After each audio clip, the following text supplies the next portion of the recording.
All right, guys.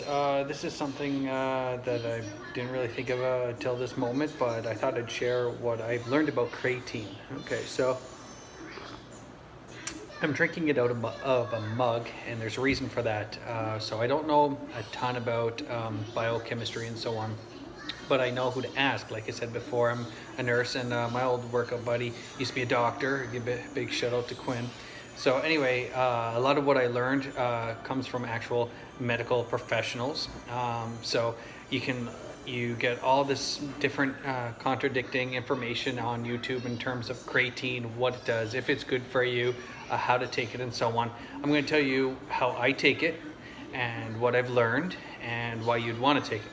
So first off, why you take it. So it's going to help your muscles create more ATP, which is the energy it needs. Every time you flex a muscle, it's taking ATP and then it's being replenished, okay? But when you're going through a lot of stress, you need more ATP, you need more gas in the tank, right? So this provides gas, okay? So you can work out longer, you can work out harder, okay? That's the number one reason. Second reason is because it also helps your muscle retain water, okay? So it's kind of a false growth, but it's a positive growth at the same time. So basically, your muscle fills with water. Okay, so it makes it more plump. It looks better. So if you part of the reason why you're working out is because you want to look good, it helps you look better. Okay, if you stop taking it, yeah, it can reduce in size a little bit. Okay, but again, it's just one of those added benefits of taking it. You can work out longer and your muscles stay pumped. Okay, so those are the two reasons why you take it. Now, how you take it, how I take it personally is I like to see progress. So like if I'm not working out because I've injured my shoulder in the past, I'm not taking it. I'm not wasting my money, I'm not wasting my time. And I will reduce in size a little bit and a little bit in weight, because again, that's water weight. But if you are like, for example, whenever I start up working out, what I will do is I will work out until I plateau. That normally takes me a month or 2 months, okay? So I like to see how far I can get completely natural, okay? Then after a month or 2 months, I'll start taking it again. And you will see that it will say, take 1 tablespoon, like for a regular creatine monohydrate, take 1 tablespoon every 2 to 3 times a day for a couple of weeks, and then reduce it down to 1. Now the reason why you do that is because you're supposed to have a loading phase, right? You need to build up the amount of creatine you have in your body, and then you just have to maintain it once you have that level. In terms of what I've learned, and again, just gotta remember to drink this. That's more of a money grab. Don't look for quick solutions whenever you're working out. Look for finding something that is maintainable and something that's not so hard on your body. Like creatine can be hard on your kidneys if you don't drink lots of fluids, okay? You have to drink lots of water, no, not other fluids. Drink water, okay? Because that's what's gonna hydrate you. So, drink, from what I've done in the past and what was recommended to me through doctors, you just start taking it once a day, and you're going to get the results.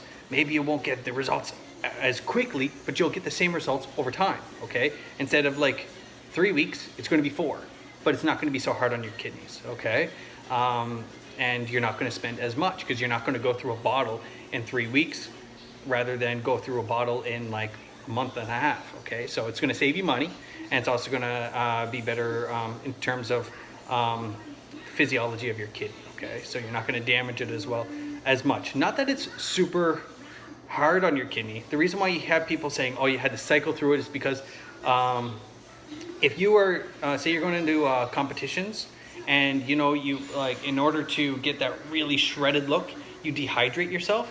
If you're doing creatine while dehydrating yourself, you can send yourself into renal failure. Never do that. If you're going to dehydrate yourself, make sure you stop your creatine, because that is what's going to cause renal failure. Is if you're taking lots of creatine and you dehydrate yourself, you're just going to shred your kidneys. Okay, so that's the biggest thing. You have to stay hydrated. okay, for your kidney's sake. And trust you me, as someone who's worked in dialysis, you never want to go into renal failure, okay? It's one of the worst things that could ever happen to you. So, though, that's in terms of how to take it, as well as why to take it and how to take it safely, okay? Drink lots of water. Um, uh, and also, like, if you find yourself getting to your plateau, then you're actually going to see what your muscle looks like at a natural form, okay? And you're also going to see how much you can lift and for how long. And then you start taking this, and after like 2-3 weeks, you're going to realize, oh my God, I can lift much heavier, and I can lift much longer without getting exhausted, and your muscles look nice, okay, nice and plump. They oftentimes they won't look as cut, okay, so that's one of the other things. It looks more plump. It's going to be larger in size. I found that I don't get as that cut look, okay, but I don't mind the size. Now, in terms of how to take it, another way, this is something that I used to put it in shakes, and I used to just mix it in with water or juice and something like that, and you'll always notice that it's so hard to actually dissolve. So something that I watched on YouTube and I started trying, and I found it to work great, is I make tea. I guess the original creatine was actually made in tea. So I take this creatine monohydrate, and some people say do it, some people don't. I say do it because it's been working for me wonderfully. I fill up like that much, like I do put my tablespoon in, put about that much hot water, and it dissolves instantly. I drink the rest, put the rest as cold water, so it's drinkable right away, and then I just down it. Normally I'm done by now, but I'm talking too much. Mix it with hot water. It tends not to be so hard on the gut. You can drink it fast. You don't, because whenever it's still in its powder form, it's really hard on your gut, and your gut won't absorb it. Okay, so I find it does not take long before I start to see results. Like, I've only been taking it about 2 weeks now, and I'm already starting to see the results because I'd taken some time off, and I was just working out naturally. And already, like, I mean, my chin-ups go from like 20 to like 30. Okay, I have that much more strength, and I can work out for like an hour, and I can still keep going, but I stop after an hour because you're not supposed to strain your muscle. You'll actually, if you work out for too long, you'll actually start wasting the muscle because you're working out too long rather than building it up. So anyway, you got to learn balance whenever it comes to this stuff. So that's why I take creatine. That's how I take creatine, and that's how I recommend it. So take it or leave it. You can look up other people's recommendations. There's lots of nutritionists out there. There's doctors and so on. Like I say, this is information I've gotten from reliable sources, and for the last 2 years, that's how I've been taking it. Also, creatine's the only gym supplement that's actually proven to be worth a darn. Okay, all your protein, all your amino acids, all that other stuff can be helpful. There's really no scientific proof to back any of them. Creatine's the only thing that's scientifically proven to help with your workout. So there you go.